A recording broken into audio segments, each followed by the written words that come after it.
예수님은 나의 왕, 나의 주인, 나의 생명이십니다. 하나님 아버지, 이스라엘 주변 나라들인 암몬, 에돔, 다메섹, 게달 등이 심판받을 것이라는 예언을 읽습니다. 세상 모든 나라가 하나님의 주권하에 있다는 사실이 큰 위로가 됩니다. 선하시고 진실하신 하나님이 이 땅 대한민국을 다스려 주옵소서. 예수님의 이름으로 기도합니다. 아멘. 오늘 읽을 말씀은 예레미야 49장과 50장입니다. 이 말씀의 핵심은 첫째, 암몬과 에돔이 받을 심판이 선포됩니다. 둘째, 다메섹과 게달과 엘람이 받을 심판이 선포됩니다. 셋째, 세상 모든 나라가 하나님의 주권 아래에 있습니다. 49장 암몬 자손에 대한 여호와의 말씀입니다. 말감을 섬기는 암몬 자손이 이스라엘에 속한 갓을 점령했다고 합니다. 말감은 암몬 족속의 국가신인 몰록 또는 몰렉과 동일한 우상을 가리킵니다. 이 우상은 유아를 인신제사로 바치는 제사로 유명합니다. 유아 사망률이 높았던 고대 사회에서는 아이들이 어른보다 하찮게 여겨졌습니다. 그래서 고대 사회에서는 갓난 아기가 건강하게 자랄 때까지는 이름을 짓지도 않았습니다. 한 자녀를 희생제물로 바쳐 다른 자녀를 살릴 수 있다면 그런 행동을 했다고 합니다. 여호와께서 주변에 있는 무서운 적들을 데려다가 암몬을 칠 것이라 합니다. 그러나 여호와께서 암몬 자손들의 포로를 돌아오게 하시겠다고 합니다. 에돔에 대해 여호와께서 말씀하셨습니다. 에돔과 같은 이방 나라의 역사에도 의미가 있습니다. 하나님의 택함을 받지 못한 사람들에게 어떤 일이 일어나는지 보여줍니다. 또한 모든 나라들이 하나님의 통치하에 있음을 보여주고 있습니다. 하나님은 택한 백성을 통해 이방 나라 사람들을 구원받은 백성으로 삼기를 원하십니다. 하나님은 맹세를 하시면서 에돔의 성읍들이 폐허가 될 것이라 합니다. 에돔 족속은 페트라라는 바위 틈과 산 꼭대기에 살면서 사납고 교만하게 살았습니다. 그들은 자신들이 절대로 무너지지 않을 것이라 생각하며 살아가겠지만 여호와께서 끌어내리면 그 재앙에 놀랄 것이라 합니다. 다메섹에 대한 말씀입니다.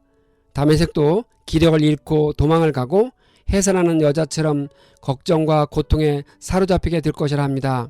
여호와께서 그들의 모든 군사들이 멸망할 것이라 합니다. 여호와께서 바벨론 왕 느부갓네살이 게달과 하솔을 멸망시킬 것이라 합니다.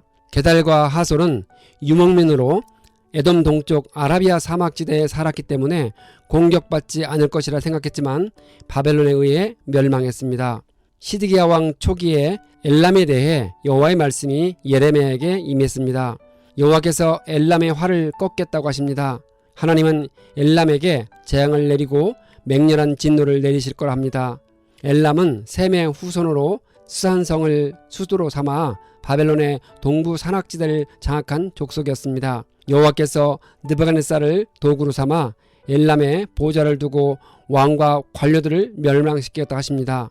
그러나 마지막 날에 엘람의 포로를 다시 돌아오게 하시겠다고 합니다.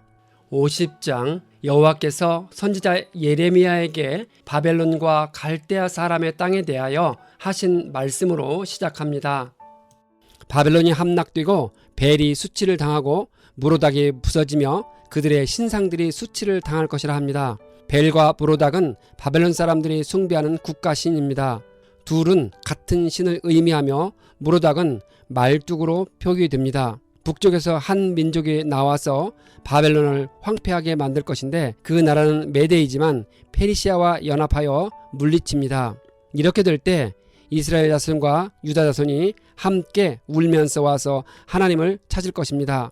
1차적으로 이 예언은 페르시아 왕 고레스가 바벨론을 정복한 이후에 각국의 포로된 백성들에게 본국으로의 귀한 조서를 내릴 때 이루어질 것입니다. 그때 아시리아와 바벨론에 의해 포로되었던 북왕국 이스라엘과 남왕국 유다 자손이 함께 가나안 땅으로 돌아와 예루살렘에서 하나님을 섬기게 될 것입니다. 하지만 궁극적으로는 장차 메시아 시대에 하나님의 택한 백성들이 복음 안에서 함께 연합하여 하나님을 참되게 섬기게 될 것임을 예표합니다. 잊을 수 없는 영원한 언약은 본래 하나님께서 아브라함과 모세와 다윗에게 하신 약속을 갱신하고 확대시킨 것입니다. 이 약속을 통해 하나님은 자기 백성들에게 새롭고 발전된 관계를 약속하셨습니다.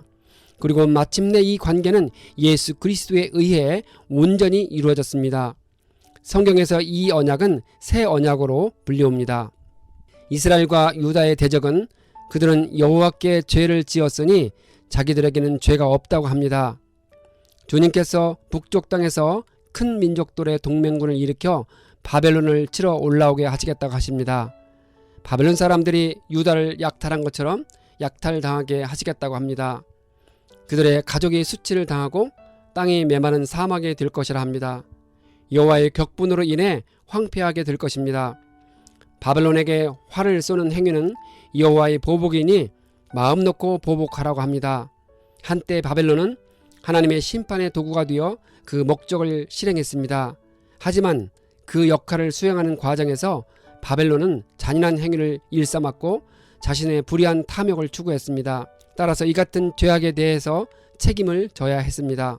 바벨론에서 씨 뿌리는 사람과 추수 때 낫을 쥔 사람을 없애라 합니다. 왜냐하면 모든 사람이 각자 자기 백성과 땅으로 돌아갈 것이기 때문이라 합니다.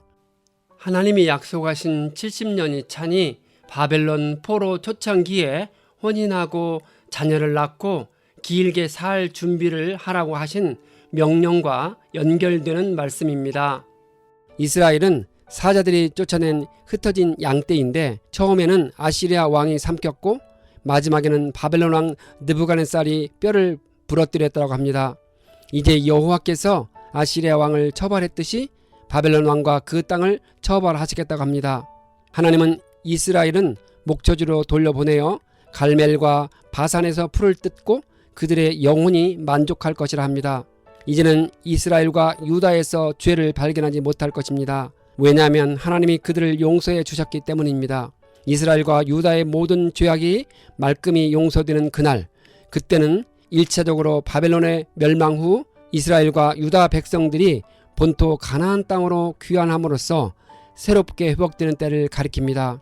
2차적으로는 하나님의 택한 백성들이 그리스도의 십자가를 통해 구속함을 받는 신약시대를 가리킵니다. 궁극적으로는 모든 믿는 자들이 죄와 사망을 이기고 신령한 몸으로 부활하는 그리스도의 재림 때를 가리킵니다. 바벨론은 온 세상의 망치였는데 꺾여 부러졌다고 합니다. 바벨론이 하나님의 심판의 도구로 쓰임받을 때 마치 망치가 물건을 깨뜨리듯이 온 세상의 많은 나라들과 민족들을 사정없이 부수고 무너뜨렸기 때문입니다.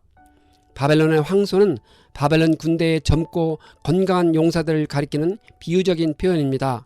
하나님께서 바벨론을 심판하시는 날에 그들은 도살장으로 끌려가는 황소와 같은 신세가 될 것입니다. 세상의 모든 활 쏘는 사람들이 바벨론을 둘러 진치고 그 행위대로 그에게 갚아줄 것입니다. 하나님이 바벨론을 벌하실 때는 주전 539년경입니다. 그때 바벨론은 고레스 대왕이 이끄는 메데 페르시아 연합군에 의해 멸망당했습니다. 결코 무너지지 않을 것처럼 강대했던 바벨론 제국은 1세기를 넘기지 못하고 철저하게 멸망당했습니다.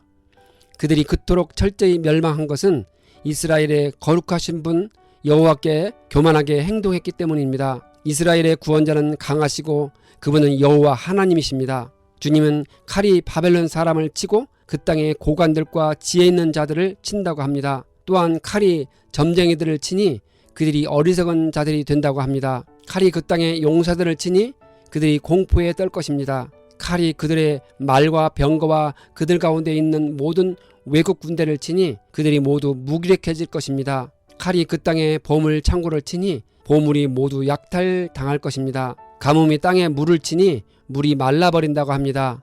바벨론은 온갖 우상을 섬기는 나라이니 그 땅에 사는 사람들이 그 끔찍한 우상들 때문에 미쳐버릴 것이라 합니다. 소돔과 고모라가 그 이웃 성읍들과 함께 멸망하였을 때와 같이 바벨론 도성에도 다시는 정착하여 사는 사람이 없을 것이며 그곳에 머무는 사람이 없을 것이라 합니다. 오늘날 바벨론의 옛 터가 이라크 땅에 남아 있습니다. 하지만 그곳은 예레미야를 통해 하나님께서 예언하신 대로 밤이 되면 사막의 스산한 바람만이 찾아들 뿐입니다. 한때 온 세계를 주름잡았던 장성한 옛 도시에 제칼과 타조와 기타 사막의 동물만이 있다고 합니다. 이 분규한 도시에는 아이들의 웃음소리는 더 이상 들리지 않았습니다. 폐허가 된 이 유적지를 통해 하나님은 우리에게 어떠한 인간의 운명도 영원할 수 없다는 교훈을 상기시켜 주십니다. 아무리 강력하더라도 인간의 나라는 사라질 때가 오는 법입니다. 오직 하나님의 왕국과 그 왕국의 백성만이 영원합니다. 주님은 한 백성이 북녘에서 오고 있고 큰 나라가 온다고 합니다. 수많은 왕들이 먼 땅에서 떨치고 일어났으며 잔인하고 무자비하다고 합니다. 그들은 딸 바벨론을 치러 올 것입니다. 북쪽으로부터 바벨론을 공격할 나라는 외형상으로는 바벨론 북쪽에 위치한 메대를 가리킵니다. 하지만 실제로 바벨론을 멸망시킨 나라는 바벨론 동쪽에 위치한 페르시아였습니다. 페르시아는 바벨론을 공격하기 전에 먼저 메대를 복속시켜 연합군을 형성했습니다. 그리하여 페르시아 왕 고레스는 주전 539년에 메대 페르시아의 연합군을 이끌고 북쪽의 경로를 통해 바벨론을 함락시킨 것입니다. 여기서 예레미야가 굳이 북쪽이라는 표현을 사용한 것은 유다를 공격하여 멸망시킨 나라가 북쪽에서 침공한 바벨론이었기 때문입니다. 바벨론 왕은 북쪽에서 공격해오는 소식을 듣고 두 팔에 맥이 풀리고 해산에 진통을 하는 여인처럼 불안하고 괴로워한다고 합니다. 하나님은 사자가 요단강가의 숲속에서 뛰쳐나와서 푸른 목장으로 달려들듯이 주님이 갑자기 바벨론으로 달려들어서 그 주민을 몰아내시고 주님이 택한 지도자를 그곳에 세우시겠다고 합니다. 주님과 같은 자가 누구이며 주님과 다툴 자가 없을 것이고 주님과 맞설 목자가 없을 것입니다. 주님께서 바벨론 도성을 황무지가 되게 하고 바벨론 도성이 함락되는 소리가 땅을 흔들고 그들의 소리가 세계 만민들에게 들릴 것이라 합니다. 하나님은 바벨론을 도구로 사용하시어 이스라엘을 징계하시지만 그들이 꼭 잊지 말아야 할 것은 자신들이 힘이 있다고 스스로 높이고 교만하면 안 된다는 사실입니다.